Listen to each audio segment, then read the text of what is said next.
కాకతీయ కళా వైభవం. కాకతీయ సామ్రాజ్యానికి రాజధాని ఓరుగల్లు పట్టణం. అదే ఇప్పటి వరంగల్.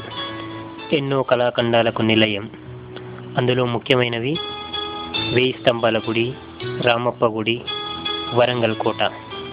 ఇప్పుడు నేను ఈ మధ్యలో నా స్నేహితులతో సందర్శించిన 1000 స్తంభాల గుడి, రామప్ప టెంపుల్ గురించి కొన్ని విషయాలు తెలుసుకుందాం.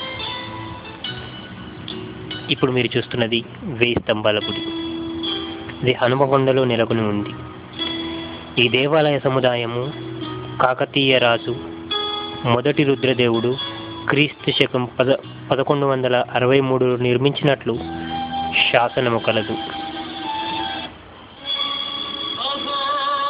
మొట్టమొదట శివ, విష్ణు మరియు సూర్యదేవ భగవానుల కూటములున్నవి. 1 మీటరు ఎత్తైన అధిష్టానముపై 31-25 మీటర్ల విస్తీర్ణము కలిగి ఉన్న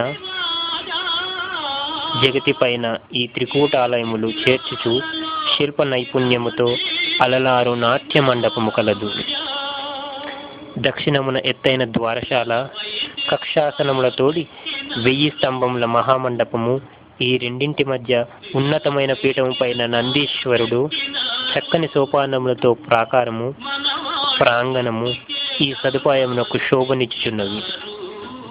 పరివృత ప్రాకారము, శిథిలమైన తూర్పున తోరణ ద్వారములు, కాకతీయ రుద్రుని శాసన స్తంభము, దీనికి చేరువగా అభిషేక జలమునకై దిగుడు బావి కలదు. ఇచ్చట కాననగు రమణీయ కుడ్యస్తంభములు సునిశ్చితమైన కాకతీయ శిల్పకళకు శోభాయమానములు. ఇప్పుడు మీరు చూస్తున్నవి 1000 స్తంభాల దేవాలయంలోని వివిధ చిత్రాలు. చూడండి, ఆ శిల్పకళ ఎంత అద్భుతంగా ఉందో.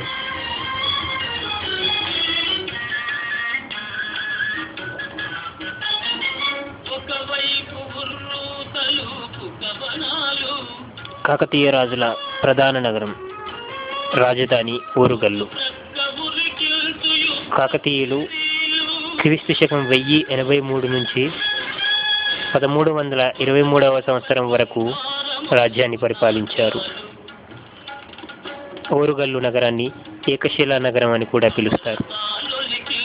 అయితే తరువాత మహమ్మదీయుల దండయాత్రలో, ముఖ్యంగా అలావుద్దీన్ ఖిల్జీ దండయాత్రలో వీరు రాజ్యాన్ని కోల్పోయారు. అప్పటితో కాకతీయుల వంశం అంతరించింది.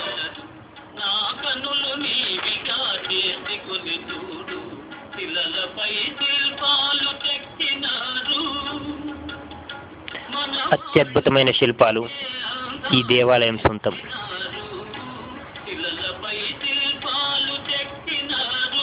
అయితే ప్రధాన దేవాలయానికి పక్కనే ఉన్నటువంటి 1000 స్తంభాల మహామండపము శిథిలమైనది. దానిని తిరిగి నిర్మించడానికి ప్రయత్నాలు జరుగుతున్నాయి.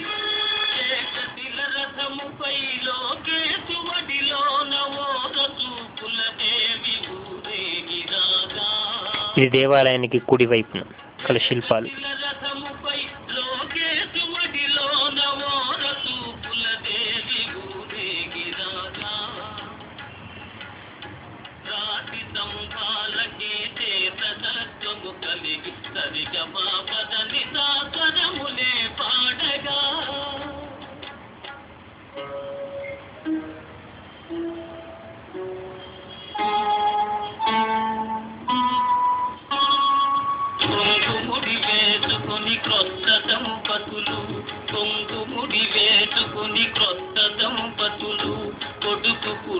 ఇప్పుడు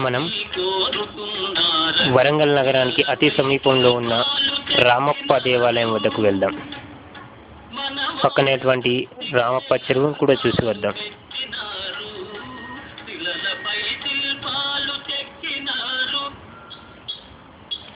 రామప్ప దేవాలయం, పాలంపేట. ఈ దేవాలయం క్రీస్తు శకం 1213 సంవత్సరంలో రేచర్ల రుద్రుడు కట్టించెను. ఈ ఆలయము తూర్పు దిశాభిముఖంగా ఎత్తైన వేదికపై గర్భాలయము, అంతర్భాగమున 3 వైపులా ప్రవేశ ద్వారము కల మహామండపము కలిగి ఉన్నది. ఇది దేవాలయం ప్రధాన ద్వారము. ఇందలి గర్భాలయమున ఎత్తైన పీఠముపై నల్ల నునుపురాతితో చెక్కిన పెద్ద శివలింగము కలదు. ఇందలి మహామండపము మధ్య భాగమున కలిగినటువంటి కుడ్య స్తంభములు, వాటిపై గల రాతి దూలములు రామాయణ, మహాభారత, పురాణ ఇతిహాసిక గాథలతో నిండిన అతి సుందర శిల్పములు కలిగి ఉన్నది. ఇప్పుడు మీరు చూస్తున్నది దేవాలయముకు అభిముఖంగా ఉన్నటువంటి నంది మండపము. ఇందులో అత్యద్భుతమైనటువంటి ఏకశిలతో చెక్కబడిన పెద్ద నంది విగ్రహము కలదు. చాలా దేవాలయాలలో నందీశ్వరుడు ప్రధాన విగ్రహానికి ముందు భాగంలో ఉంటాడు. అయితే ఈ దేవాలయంలోని ప్రత్యేకత ఏంటంటే దేవాలయంకు అభిముఖంగా అనగా వ్యతిరేక దిశలో నంది విగ్రహము ఉన్నది. ఏకశిలపై నందీశ్వరుడి ముఖంలో జీవకళ ఉట్టిపడుతుంది. ఈ మహామండపం వెలుపలి అంచున పైకప్పు క్రింది భాగమున అమర్చబడిన నల్లని నునుపు రాతి పలకములపై వివిధ భంగిమలతో సర్వాంగ సుందరముగా చెక్కబడిన మదనిక, నాగినిల శిల్పములు కాకతీయ శిల్పకళలకు చక్కని తార్కాణములు. ఈ దేవాలయ ప్రాంగణములలో ఇతర కట్టడములలో నంది మండపము, కామేశ్వర, కాటేశ్వర మొదలగు ఆలయములు చూడదగినవి. అయితే ఈ కామేశ్వర, కాటేశ్వర ఆలయములు చాలా భాగం శిథిలమైపోయాయి. ఇప్పుడు మీరు చూస్తున్నవే మదనిక, నాగినిల విగ్రహములు. ఈ విగ్రహాల చేతి వేళ్ల నఖములు అనగా గోర్లు కూడా మనం స్పష్టంగా చూడవచ్చు. దేవాలయ మధ్య భాగంలోని 4 ప్రధాన స్తంభముల చుట్టుపక్కల అనగా 4 వైపులా అత్యద్భుతమైనటువంటి శిల్పాలు చెక్కబడినవి.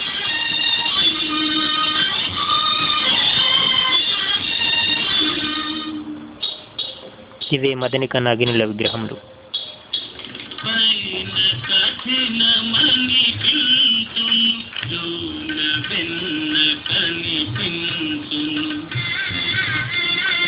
దేవాలయం చుట్టుపక్కల దాదాపు 5,000 ఏనుగుల విగ్రహములు చెక్కబడ్డాయి.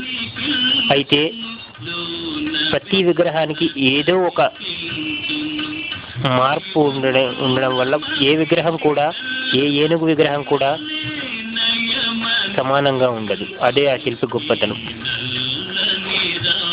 ఇవి మధ్య స్తంభంలోని స్తంభాలపై ఉన్న శిల్పములు. ఈ శిల్పానికి ఒక ప్రత్యేకత ఉన్నది. 4 స్తంభములపైన అత్యద్భుతమైనటువంటి శిల్పాలను చెక్కితే ఎక్కడ దిష్టి తగులుతుందేమోనని ఈ శిల్పాన్ని ఖాళీగా వదిలేశారు. ఈ చిత్రంలో మీరు అది స్పష్టంగా చూడవచ్చు.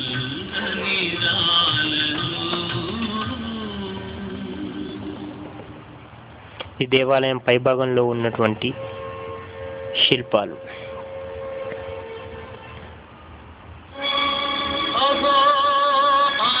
చూడండి, ఆ శిల్పాలు అత్యద్భుతంగా ఉన్నాయి కదా.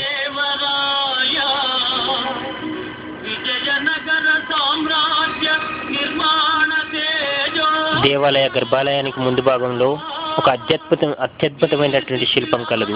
ఆ రాయిని మనం స్పృశించినట్లయితే వివిధ రకములైనటువంటి శబ్దములు అనగా సరిగమప అనే శబ్దాలు వచ్చును. రాయి నుంచి అటువంటి శిల్పాలను చెక్కడం అప్పటి శిల్పుల గొప్పదనం. అయితే ఈ దేవాలయాన్ని రామప్ప అనే శిల్పి చెక్కించాడట.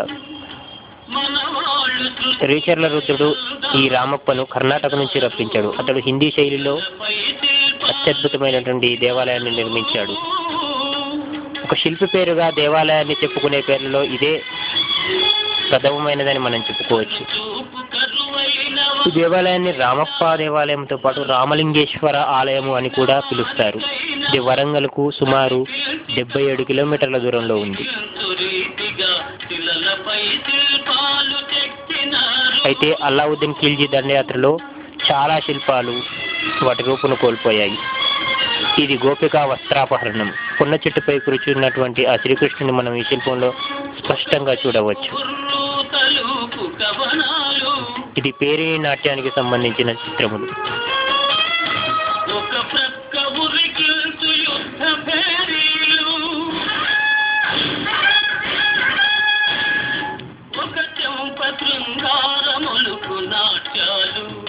ఇవి దేవాలయం పైభాగంలోని చిత్రాలు. ఇది పేరిణి నాట్యానికి సంబంధించిన చిత్రం. కనులు లేవని నీవు కలతపడవలదు, కనులు లేవని నీవు కలతపడవలదు, నా కనులు నీవిగా చేసుకుని చూడు, శిలలపై శిల్పాలు చెక్కినారు, మనవాళ్ళు సృష్టికే అందాలు పెట్టినారు, శిలలపై శిల్పాలు. అయితే ఈ దేవాలయం పైభాగంలోని చిత్రాలలో వివిధ పురాణాలలోని చిత్రాలు అనగా దక్షయజ్ఞానికి సంబంధించినది, అదేవిధంగా మహావిష్ణువు కూర్మావతారం, గోపికా వస్త్రాపహరణం, నరసింహ అవతారం సంబంధించిన శిల్పాలు అత్యద్భుతంగా చెక్కబడ్డాయి.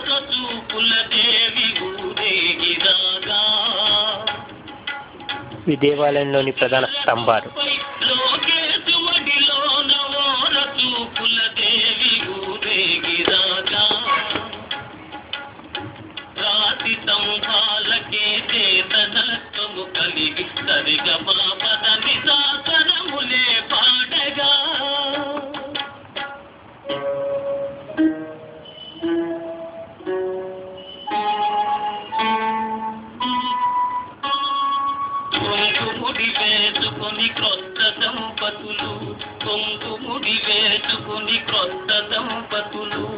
ఇది మత్స్య అవతారం. కోరుకున్నారని శిలలపై శిల్పాలు చెక్కినారు, మనవాళ్ళు సృష్టికే అందాలు పెట్టినారు, శిలలపై శిల్పాలు చెక్కినారు. ఇది దక్ష సంహారంకు సంబంధించిన శిల్పం. ఈ శిల్పాన్ని చూడండి. మధ్యలో ఉన్నటువంటి ముగ్గురు మనుషులకి 4 కాళ్ళతో అత్యద్భుతంగా సమమయ్యేటట్టు చేశాడు ఆ శిల్పి. మీరు పరిశీలించినట్లయితే స్పష్టంగా కనబడుతుంది. ఇది పేరిణి నాట్యానికి సంబంధించిన చిత్రం. దేవాలయం గర్భాలయానికి ఇరుపక్కల ఈ రాయ సరిగమలు పరికలించేటువంటి ఆ శిల్పం. దీనిపైన శ్రీకృష్ణుడు వేణు ఊదుతూ మనం చూడవచ్చు.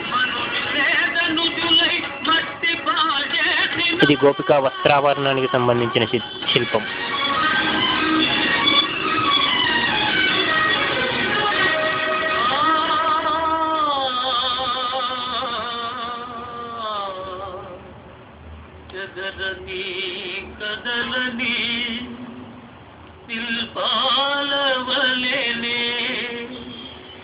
ఇది రామప్ప దేవాలయం విశిష్టత. ఇప్పుడు మనం ఇక్కడ పక్కనే ఉన్నటువంటి రామప్ప చెరువుని చూద్దాం. ఇదే రామప్ప చెరువు. ఆ కాలంలో కాకతీయులు తవ్వించినటువంటి ఈ చెరువు ఇప్పటికీ నిండుగా జలకలతో అత్యద్భుతంగా ఉంది.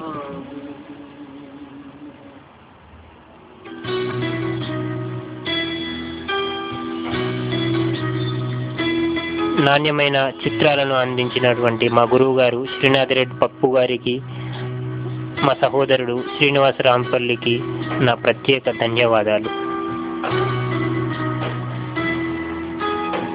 మీ సత్య.